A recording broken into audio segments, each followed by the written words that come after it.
alegre por estar aqui hoje, diz amém. Que bom, graças a Deus.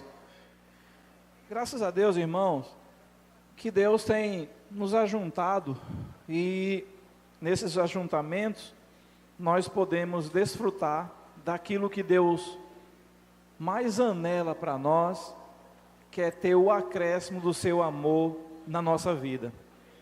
Então a igreja é esse ambiente maravilhoso, a igreja é isso, é esse ambiente onde Deus, Ele pode ter a sua expressão, é esse ambiente onde nós também podemos compartilhar do amor de Deus que há entre nós, é esse ambiente onde nós estamos sendo salvos. A salvação que Deus preparou para nós, ela se concretiza na igreja. Fora do ambiente da igreja, não há salvação. É tolice você pensar que vai experimentar a salvação longe dessa esfera, longe desse ambiente. Não existe isso, porque é na igreja que Deus derrama o seu amor para nós. Nós experimentamos, é verdade, o amor fraternal, que é o amor de irmão para com irmãos. Mas o alvo de Deus não é que nós fiquemos no amor fraternal, mas é que nós possamos atingir a experiência máxima de sermos tomados pelo amor ágape, que é o amor de Deus mesmo, né?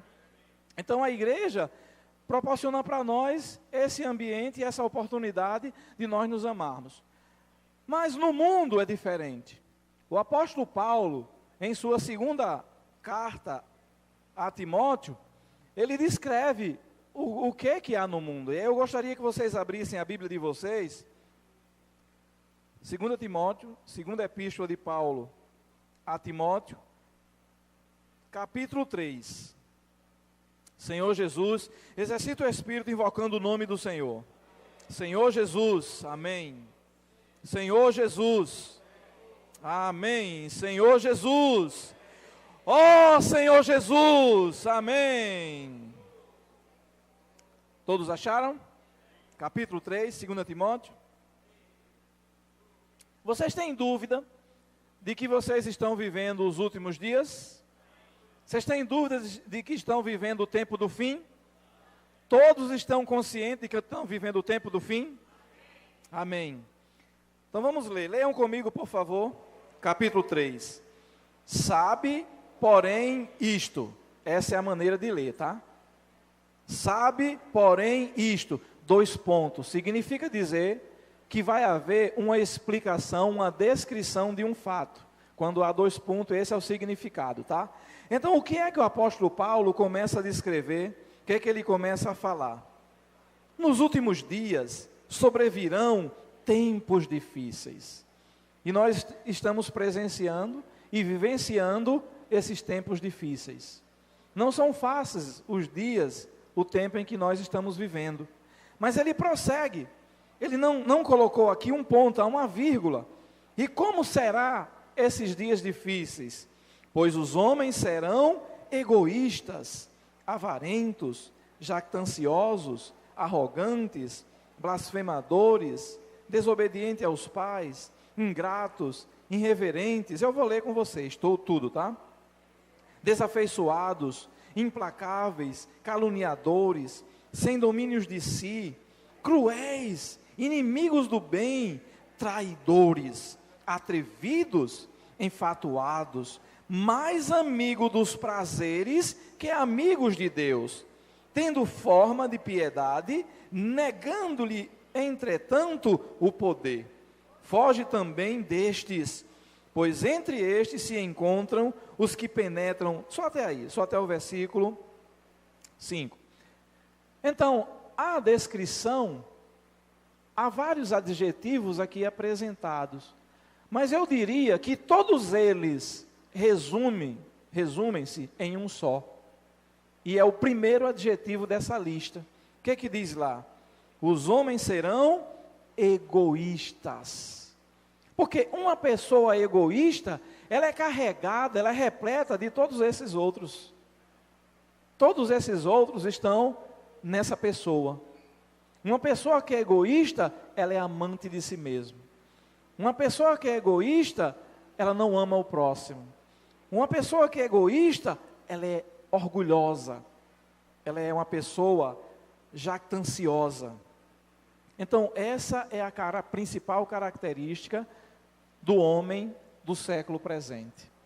E nós vemos, eu acho que onde nós nos relacionamos, quer seja nas empresas onde nós trabalhamos, quer seja na vizinhança, quer seja nas escolas, nas faculdades, nós somos testemunhas vivas de pessoas com esse tipo de comportamento. Pessoas que só pensam em si. Pessoas que só buscam seus próprios interesses. Uma pessoa egoísta é isso. É alguém que tem toda a sua atenção, todos os seus desejos voltada para si mesmo, para o seu ego. Agora, irmãos, lendo essa porção, dá para entender por que o Senhor, no Evangelho de Mateus, quando Ele chama os seus discípulos, quando Ele revela à igreja, que Ele diz assim: quem quiser vir após mim, a si mesmo se negue. Ou seja, é para você ficar livre de ser uma pessoa egoísta. No entanto, essas palavras que o apóstolo Paulo descreveu, nós costumamos apresentar elas fazendo referência ao mundo. Mas eu creio, irmãos, que muitos cristãos, muitos de nós ainda têm essa característica. São pessoas egoístas. Por isso que na igreja, Deus tem nos falado continuamente acerca da palavra da cruz. Porque somente a cruz é capaz de anular, de fazer morrer essa velha natureza. Porque isso aqui é característica da velha natureza. É característica do velho homem. E esse velho homem está onde? Ainda está dentro de você e ainda está dentro de mim. Por isso que Deus quer nos encher do amor ágape. Porque somente o amor de Deus é capaz de anular, de fazer morrer essa velha natureza. Então, nós vemos aqui o perfil, a característica do homem do presente século. Mas, lá em João, em uma das epístolas de João, na primeira epístola de João, no capítulo 3, o egoísta, ele só pensa em si mesmo. O egoísta, ele não é um doador, mas o egoísta, geralmente, ele é um receptor. Ele só pensa em receber. Agora nós vamos ver agora a contramão da história. 1 de João, capítulo 3, o versículo 16, diz o seguinte. 1 de João 3,16. Vamos lá? Acharam? Amém ou misericórdia? Vamos ler juntos. Nisto conhecemos o amor, que Cristo deu a sua vida por nós, e devemos dar nossa vida pelos... As irmãs, por favor, leiam esse versículo. Nisto conhecemos...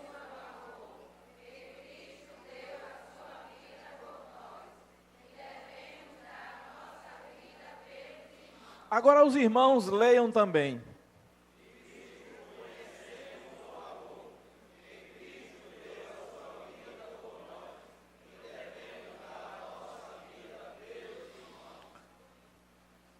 Quando nós ouvimos essa palavra, a palavra que falava sobre isso foi compartilhada na última conferência no Mardunas. Depois eu fui pesquisar na internet uma definição do que é amor. Ninguém consegue descrever o que é amor. Não é uma definição assim, que se disse assim, por exemplo, amor é isso, isso e isso. Mas é interessante, teve uma criança que botou lá assim, amor é minha mãe fazer o café todos os dias para meu pai.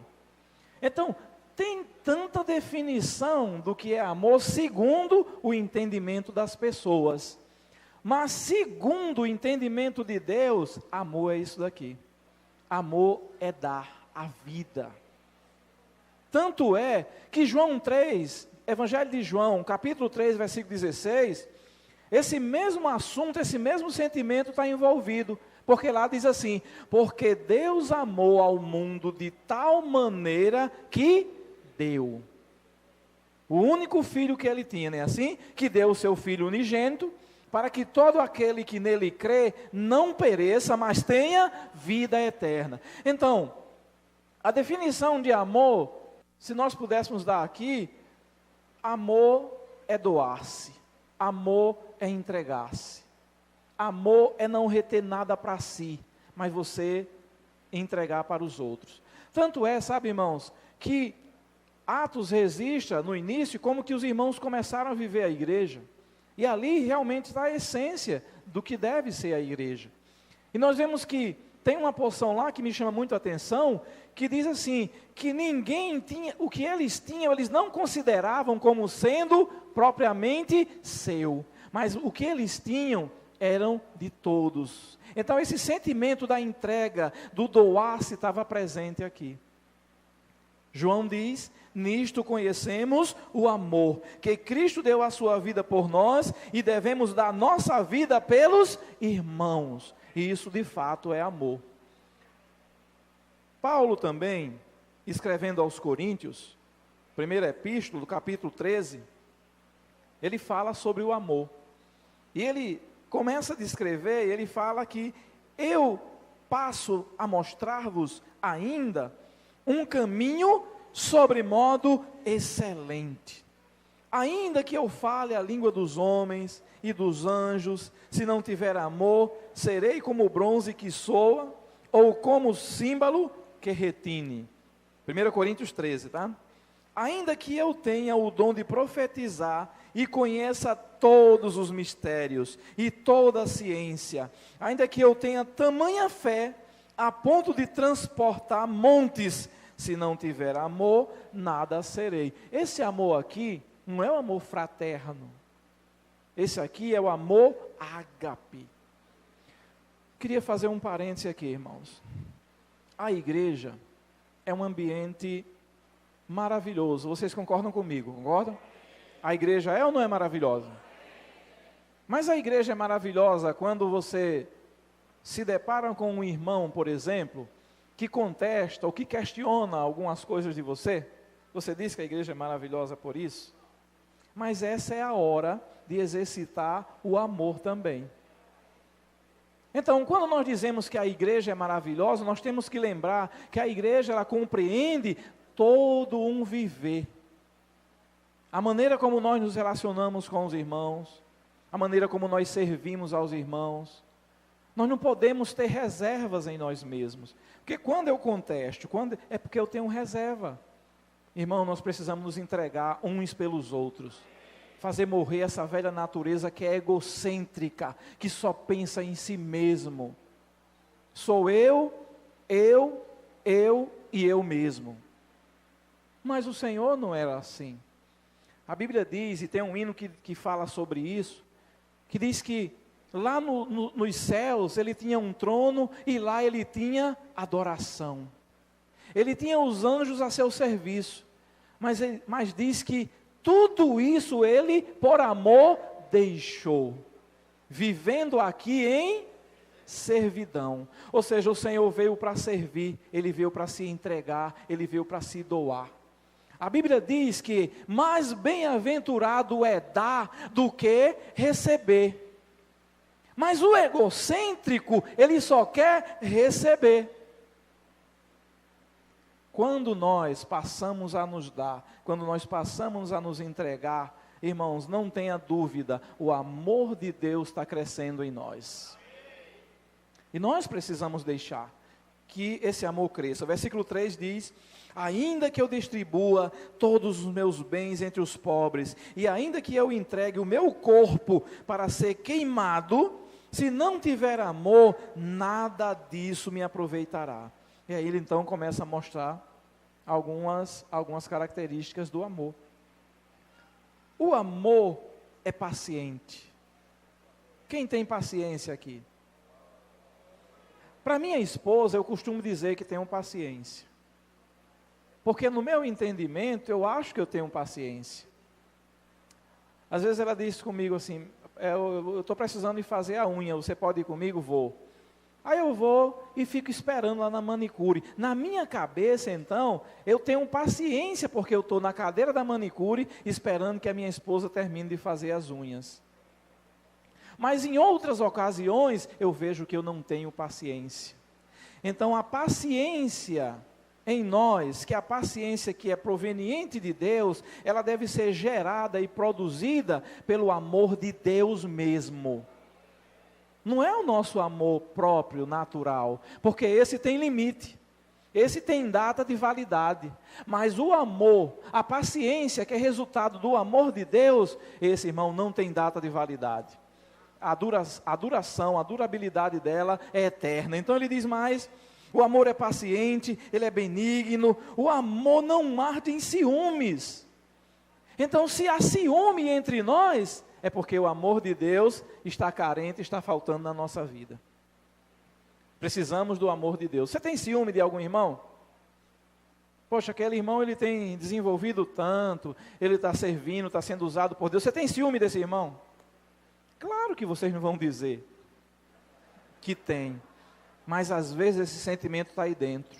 Então isso evidencia e mostra que somos carentes do amor, ou seja, do amor de Deus. Somos carentes de Deus mesmos. E o alvo de Deus, o objetivo de Deus, e Ele está empenhado nisso, é que nós sejamos saturados do seu amor. Eu não sei quando é que Ele vai cumprir isso, mas eu sei que Ele vai conseguir. Um dia, irmãos, Deus será glorificado em mim e em você. E isso vai se dar por meio da infusão do amor de Deus no nosso ser. Nessa manhã, você está recebendo o amor de Deus? Então, isso está se concretizando. Louvado seja o Senhor. Então, o que ele diz mais? O amor não se ufana, não se ensoberbece, não se conduz inconveniente, não procura os seus interesses, não se exaspera, não se ressente do mal, não se alegra com a injustiça, mas regozija-se com a verdade. Vocês percebem que todas essas descrições, elas estão em contraste ao que é descrito naquele homem do final dos tempos que Paulo descreve ao falar a Timóteo? É o oposto, é a direção oposta. Enquanto o mundo hoje está andando para uma condição egoísta, uma condição que só pensa em si mesmo, irmão, nós temos que andar no contrário, no fluxo contrário. De não pensar em nós mesmos, mas de sermos pessoas que se doam, que se entregam. E o que é se dar e o que é se entregar? Vamos aplicar isso de uma maneira prática. Um dia, o Senhor, Ele se entregou por mim e por você, não foi isso? E Ele se entregou como? Dando a sua própria vida. Ele foi à cruz, Ele sacrificou-se para que pudéssemos ser resgatados. Hoje nós somos resgatados. Hoje nós somos redimidos no sangue de Jesus.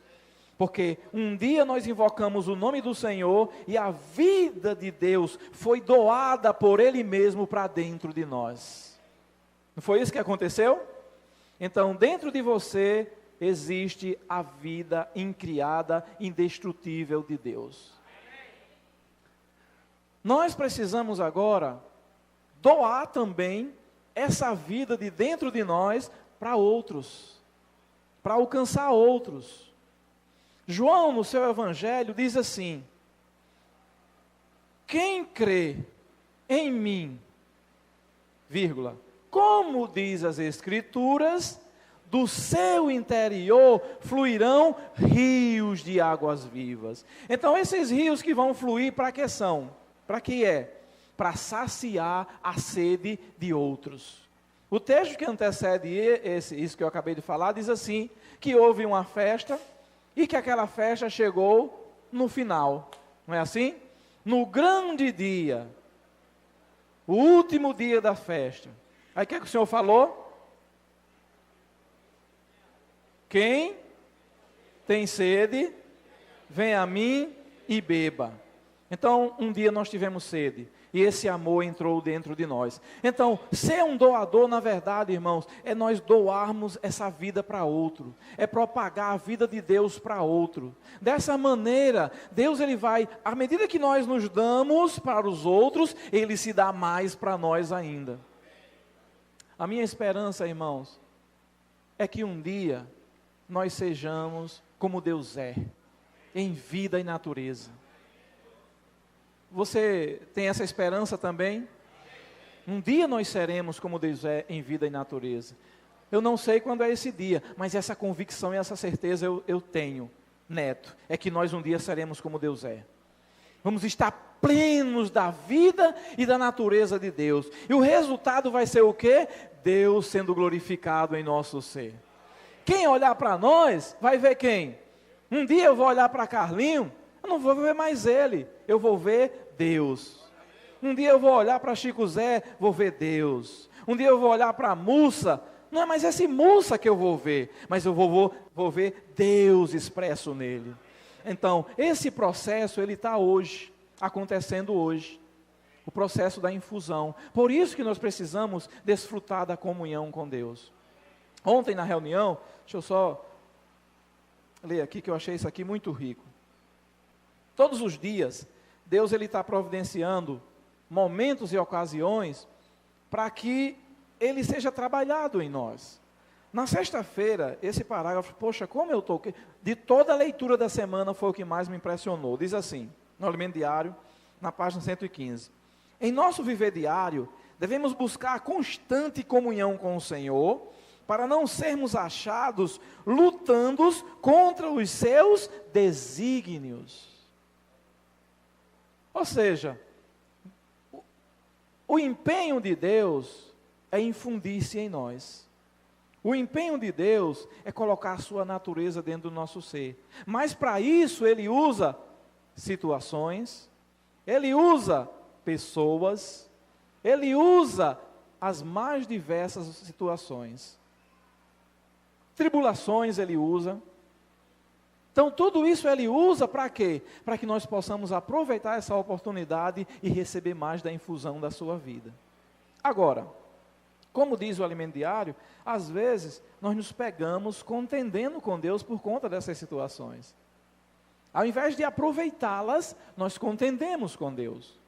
Romanos capítulo 8, 28 diz o quê? Todas as coisas cooperam para o bem daqueles que amam a Deus. Todas as coisas não são só coisas boas. Todas as coisas são coisas ruins também. E essas coisas acontecendo, elas têm um alvo e um objetivo bem definido. É nos livrar de ter a característica e o perfil do homem do tempo do fim. É exatamente fazer com que nós não sejamos pessoas egoístas, mas que sejamos pessoas cheias do amor de Deus. Aí ele prossegue dizendo: as circunstâncias que nos sobrevêm servem para nos conduzir ao amadurecimento. Estava tendo comunhão com um irmão ontem à noite, no final da reunião. E eu estava falando acerca de outro irmão, dizendo, poxa, nós tivemos uma reunião no meio de semana, e aí um irmão levantou-se e ele falou alguma coisa. Foi muito supridor o compartilhar dele. Aí eu estava falando com outro irmão, olha, eu vi hoje o quanto que Deus tem trabalhado na vida daquele irmão. Muitas circunstâncias e adversidade ele tem vivido e experimentado, mas eu vi que aquelas circunstâncias estão cumprindo aquilo que Deus designou, que é levar o homem para a maturidade. E eu vi maturidade no falar daquele irmão. Irmãos, então, as circunstâncias que nós vivenciamos, se nós as aproveitarmos, se converterão em nós na infusão da vida e da natureza do nosso ser, de Deus em nosso ser. Ou seja, o amor de Deus vai estar sendo acrescido a nós. E aí, o irmão estava falando de outra experiência também, que veio confirmar aquilo que eu falei. Então, hoje, para viver na contramão desses homens que foram descritos por Paulo, nós temos que andar contra a onda, contra o fluxo do mar do tempo presente. Os homens têm se tornado frios, os homens têm se tornado mais amantes de si mesmos, eles não amam ao próximo, não há limite na vida deles. Mas, na igreja, Deus estabelece limites na nossa vida. Na igreja, Deus estabelece para nós algumas determinações que, se nós vivermos, é garantia de que nós cresceremos em vida. Resumindo toda essa história da necessidade de ter o amor acrescido, em nós. Qual é o fim, qual é o objetivo de tudo isso, irmãos? É que um dia nós estejamos com o Senhor no mundo que há de vir. Só que até lá, há um espaço de tempo. E que nesse espaço de tempo, Deus estabeleceu e determinou algumas coisas que nós vamos ter que passar para que isso se conclua, para que isso aconteça. Às vezes nós estamos aqui no tempo presente e tentamos criar um bypass daqui de onde estamos para o reino, pulando tudo o que haveremos de passar. Mas deixa só dizer uma coisa, de Deus ninguém foge. Você pode até escapar numa esquina aqui, mas Ele pega você na outra esquina. Porque Deus está empenhado de nos encher do seu amor. Deus está empenhado, irmão, vou repetir, de nos encher do amor ágape. E Ele vai conseguir isso. Então diz que o amor tudo sofre, tudo crê, tudo espera, tudo suporta. O amor jamais acaba. Mas havendo profecias, desaparecerão. Ou seja, a profecia tem um objetivo também, que é nos encher do amor de Deus.